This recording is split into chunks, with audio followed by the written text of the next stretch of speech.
আপনারা আমায় খেতে দেয় না, আমায় থাকতে দেয় না। বাঁশঝাড়ের নিচে নির্জন জঙ্গল, সেখানে একটি সদ্য খোঁড়া কবর, আর সেই কবরের পাশেই বিছানা পেতে দুই সন্তানকে নিয়ে বসে আছেন এক মা। মাথার উপর ছাদ নেই, নেই কোনো আপনজন, শুধু স্বামীর স্মৃতিকে আঁকড়ে ধরে বেঁচে থাকার এক আর্তনাদ। শুনতে অবিশ্বাস্য মনে হলেও এটাই এক নিষ্ঠুর বাস্তবতা। গাজীপুরের উত্তর লস্করচালা এলাকার সোনিয়া বেগম স্বামী হারিয়েছেন মাত্র কিছুদিন আগে।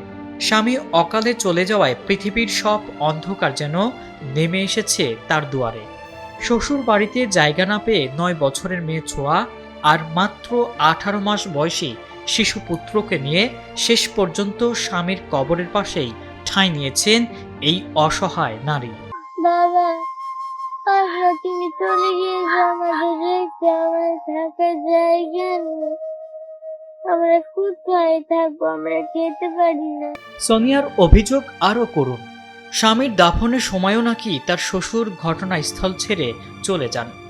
এমনকি এই মাসুম বাচ্চাদেরও তারা মেনে নিতে নারাজ। পদ্মা সেতু, মেট্রো রেল এবং এলিভেটেড এক্সপ্রেসওয়ে নির্মাণের গর্বিত অংশীদার বসুন্ধরা সিমেন্ট। স্বামীর ভিটে মাটি থেকে বিতাড়িত হয়ে সোনিয়া এখন দিশেহারা। স্থানীয়দের মতে এমন হৃদয় বিদারক দৃশ্য এই এলাকায় আগে কখনো দেখা যায়নি। এজন্য এখানে আমি স্থান নিছি। কোথায় যাব বাচ্চা কাচ্চা নিয়ে? আমি চাচ্ছি আমার বাচ্চাদের অধিকার বুঝে পেতে চাই। আমি আমার শ্বশুর বাড়িতে থাকতে চাই। মাঝখানে মানবিক কারণে স্থানীয় এক বাসিন্দা তাকে আশ্রয় দিয়েছিলেন, কিন্তু আইনি জটিলতা আর ঝামেলার ভয়ে সেখানেও বেশি দিন থাকতে পারেননি সোনিয়া। এখন খোলা আকাশের নিচে বনের ভেতর মশার কামড় আর সাপখোপের ভয় উপেক্ষা করেই সন্তানদের আগলে রাখছেন তিনি। তার একটাই প্রশ্ন, এই দুই সন্তান নিয়ে আমি এখন যাব কোথায়? কিন্তু মা বাপ থাকে, আরেকজন আছে, তার ভাই আছে, তারা থাকে না বাড়িতে।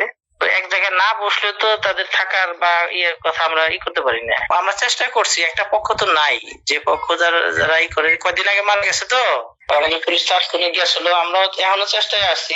বিষয়টি নিয়ে কালিয়াকৈর থানার ওসি শহীদুল ইসলাম জানিয়েছেন, তারা দুই পক্ষকে নিয়ে বিষয়টি মীমাংসার চেষ্টা করছেন। সমাধান না হলে নেওয়া হবে আইনি ব্যবস্থা। ইব্রাহিম প্রামাণিক, ডেইলি সান।